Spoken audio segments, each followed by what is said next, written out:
Welcome back to the PMP Industry Insiders Podcast. I'm Brett, the editor, and this is another edition of Insiders Rewind. Once per month, we revisit some of the best parts of the previous 4 or so episodes and give them a replay. And this time around, we're going back to episodes 233 through 236, all from July, and we're going to be talking about macroeconomics, AI, finance tactics, and so much more. But before we get to all that, if you're just now finding the show, welcome. We take you to the front lines of what's driving change in the pest and lawn industries. And each week, the show is sponsored by Coalmarch, offering marketing services specifically designed for pest and lawn care companies. The busy season is in full swing, and Coalmarch helps pest and green businesses scale smarter. Right now, they're offering the first month free to podcast listeners. You can visit coalmarch.com/podcast to claim that offer. Next up is PestSure, offering insurance options for the industry, general liability, workers' comp, and more. PestSure.com has the information that you need, and you can learn all about member benefits and so much more. Also, Voice for Pest. They're new for 2025. If you're interested in transformative voice solutions for your business, Voice for Pest can help out. AI-powered, industry-specific tools can help your business, and Voice for Pest knows that their AI-driven platform can be a powerful tool to take your productivity to new levels. And also, don't forget, if you're interested in peer groups, they are continuing to grow. They're facilitated by David Billingsley. More information on how they work can be found by listening to episode 136. You can also visit pmpindustryinsider.com/peer groups. Thursday is our day for new episodes of the PMP Industry Insider Podcast, and we're starting with episode 233. Allie Allen joined the show. She's the VP of Membership and Certification for NPMA. And the section I chose here includes one of Allie's takeaways from the NPMA Executive Leadership Forum. She mentions ITR economics and their keynote at the forum. Great insight for those looking for ideas on the future without necessarily a good idea on where to start. So let's check this out. The U.S. economy will continue to grow despite the tariffs. I think the main impact is the uncertainty. Uncertainty is bad for the economy, and tariffs are the root of a lot of uncertainty right now. But his kind of overarching message was, we're all going to adjust. Raising prices aggressively, which I know came up in your May summary of topics, or was it the June summary that came up? Like, raising prices aggressively may be part of the tariff response, but that will include pest control companies raising their prices. And I think talking about evaluating the cost-cutting options that are available, but don't let your eye leave the long-term growth goals, and to really not be too distracted by all of the tariff news. Certainly when you can be US-centric in your thinking, be that way. But overall, kind of the trends he was talking about was more about inflation in general, not directly linked to tariffs, and that there's not going to be a significant drop in inflation. Whatever debt you need to take on, just accept that what we have now is as good as it's going to be for the foreseeable future. If you need to take on debt, do it before 2030. What he was projecting was a lot of the downward trends and difficulties would come in the early 2030s. So I think everyone left, texting their spouses saying, all right, just buy the house. Now's the time. Like, it's not going to get any better than this. So that was one of the kind of overarching messages that people left with. Episode 233 there from July 10th. Kind of a late start in July. We did take one Thursday off to observe Independence Day.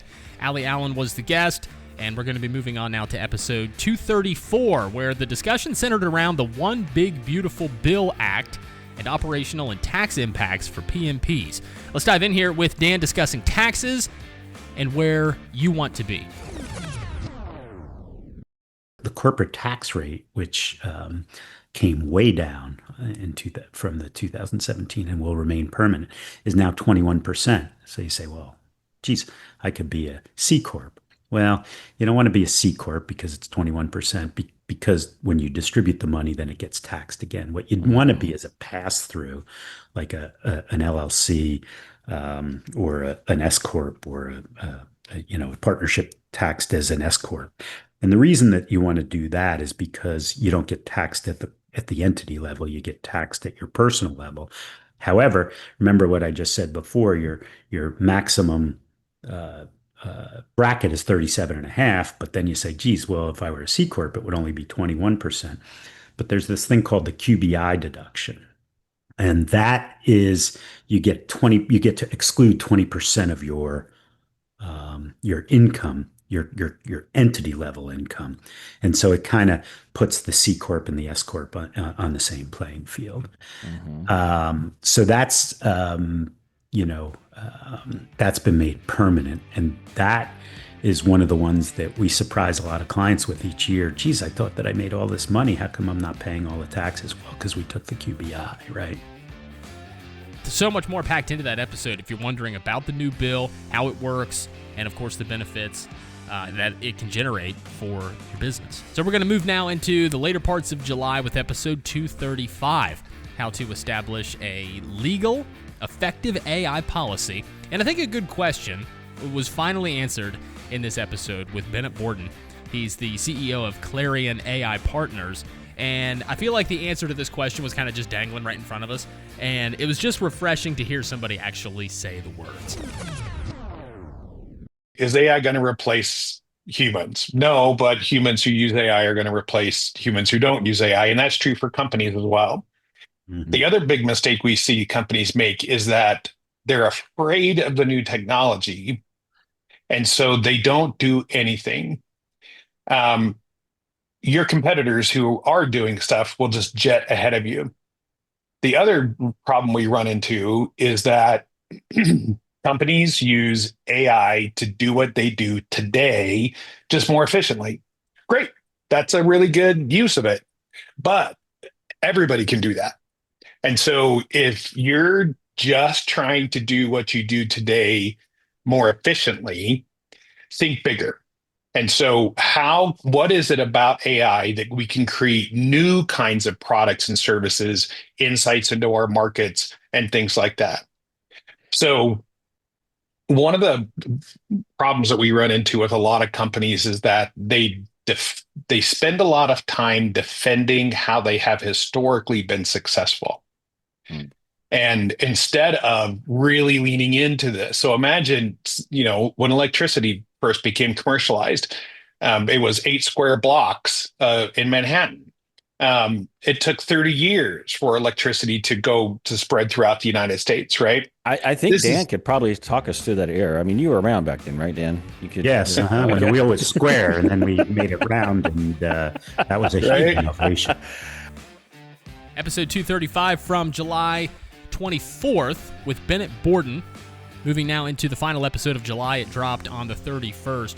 So even with the 4th of July break at the beginning of the month, we still snuck 4 episodes in. How to grow a pest company through Fintech. And we welcomed Jacob Olens, SVP and GM of Fintech for WorkWave. He discussed financial services available through pest and lawn software providers and how they can help you grow. Credit lines was a big part of this episode, and we'll give that a revisit right here again.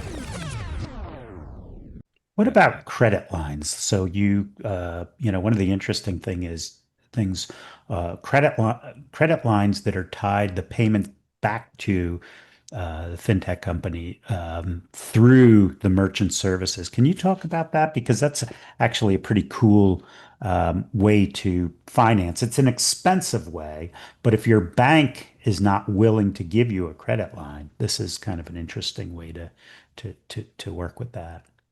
Yeah, absolutely. The products are typically called like a capital product. And basically it's like a cash flow advance, right? So like through the software platform, your sales are in the software platform every single day. You got a history of those sales. And that's enough for a lot of lenders, and especially like fintech lenders, to be able to say, okay, I see you do $20,000, $30,000 a month in sales. I'm pretty confident that you're going to be able to continue to do that. And so, here's an advance for 1 or 2 months worth of sales in case you need to cover an emergency, take advantage of perhaps an opportunity to get some inventory at a low price. Maybe a neighboring competitor is going out of business. You can get a truck at a good cost, but you don't have the cash on hand to do that. And so this, merchant cash advance types of financing, basically just taking the history of the sales that you're doing, and using that as a key underwriting data point, be able to say, all right, great.